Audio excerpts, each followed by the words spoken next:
What's that you say? You've been hiding in your nuclear bunker for the last month and haven't heard about the CARES Act? We'll bring you up to speed.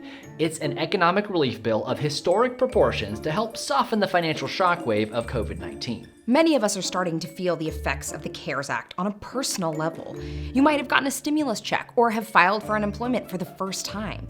But lots of us are trying to get a sense of how it's affecting the country at large. Do huge government stimulus programs actually work? And who is ultimately going to foot this bill? There's no sugarcoating it. We're in a grim economic period in history. During times like these, governments have two major tools at their disposal to keep things from spiraling out of control: monetary policy and fiscal policy. Monetary policy can be used by a government's central bank to create more money and make borrowing easier. For example, back in March, the US Federal Reserve began buying back hundreds of billions in bonds, which essentially injected more cash into the economy. It also slashed interest rates to nearly zero, which lowered the price of loans for people and businesses. But in a crisis, simply flexing the monetary policy isn't enough. It has to be coupled with fiscal policy. This is when a government shifts its own spending levels to influence the economy. This looks like increases in government spending, gifts, or loans authorized by Congress. The largest American fiscal program in the last century was the New Deal in the 1930s. The federal government spent money building roads, parks, and libraries to put people back to work. Another approach is to send cash directly to people or businesses. This was done in 2008 and now. If you received a check from the government in the last few weeks or a grant to your small business, that's fiscal policy in action.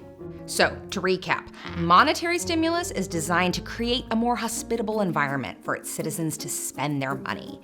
Fiscal stimulus means the government steps in and does the spending itself. While both of these tools are usually used together in the event of a crisis, it's fiscal stimulus that has the most dramatic and immediate effect. It's impossible to know how effective this version of it will be until more time has passed.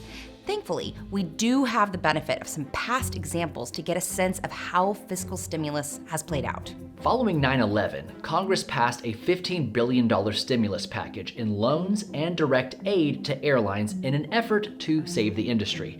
The results were mixed.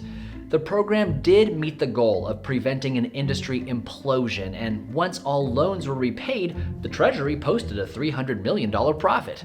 However, critics point out that it wasn't an outright success since it basically rewarded reckless companies who got everything they asked for and responded by laying off thousands of employees and reducing service. We saw stimulus utilized on a grander scale to slow the economic freefall of 2008. When a housing crisis ballooned into one of the worst recessions in our country's history, two major programs rolled out. First, the Troubled Asset Relief Program, or TARP, created a $700 billion program to buy troubled assets from failing banks, help the auto industry, and protect homeowners facing foreclosure. It helped steady a teetering financial system and ended in the black, posting a profit again of $15 billion.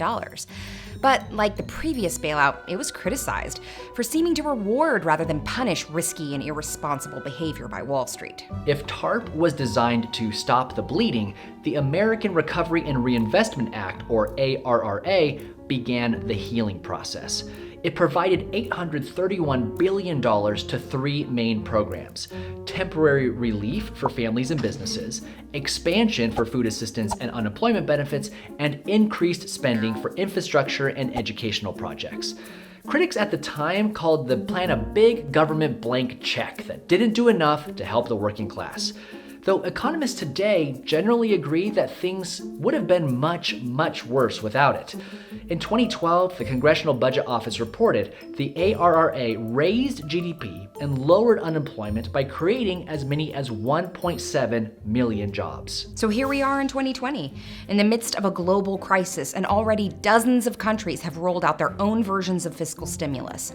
Italian lawmakers are working out details on a $28 billion plan to support laid-off workers and issue loans to businesses. India's stimulus is focusing on even more basic needs by issuing $23 billion to give food to poor families that were locked down. Germany's numbers to date are one of the highest at $189 billion, followed by China at $169 billion. But by an enormous margin, the American CARES Act takes the cake. In fact, our program is over twice the size of all other countries combined. This $2.3 trillion bill would have been inconceivable a few short months ago. Yet today, the broad opinion seems to be that it hasn't gone far enough. Case in point, the $350 billion fund to help businesses maintain payroll was exhausted in a matter of weeks, leaving millions of businesses out in the cold. Now, we all know there's no such thing as a free lunch. So the big question is, who's going to be financially responsible for this $2.3 trillion life raft? Surprise! It's us. Taxpayers are ultimately going to be on the hook for this and any future bailouts. With the passage of CARES, the total federal debt is now $25 trillion. Technically, 6 of that is money the government owes itself, so $19 trillion is a more commonly used figure. For context, our country's entire GDP was $21.7 trillion for 2019. So what are the possible consequences for a country racking up such an enormous amount of debt? It's been long-held economic wisdom that a country should avoid exceeding 90% of its GDP in debt so that their growth doesn't get crushed under the weight of debt payments. Before the stimulus bill, America was clocking around 87%. But in the last few decades, economists are increasingly questioning this idea. They look at the fact that last fiscal year, interest payments tracked around 1.7% of GDP, while back in 1999, they were 3% of GDP. Based off those numbers, we could potentially have $50 trillion in debt and still keep the interest from racking up. But that's just interest. How do we pay back the principal? The hard truth is, just like a family household, we're either going to have to cut spending or raise income. Yeah, that means taxes. Realistically, it would have to be a mix of both. Simply cutting your way out of this would require a 25% decrease in federal spending, which is more than the budget of the entire US military.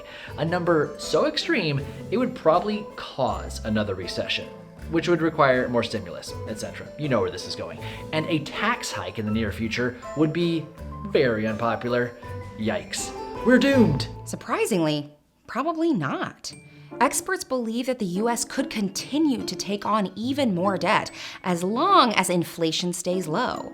Thankfully, according to William Gale, a fellow at the Brookings Institute, there are powerful forces keeping inflation low, like technological advances and globalization, things that are unlikely to disappear. As long as GDP is able to grow faster than interest payments, we should be okay. So the answer to does economic stimulus work depends on how you define success.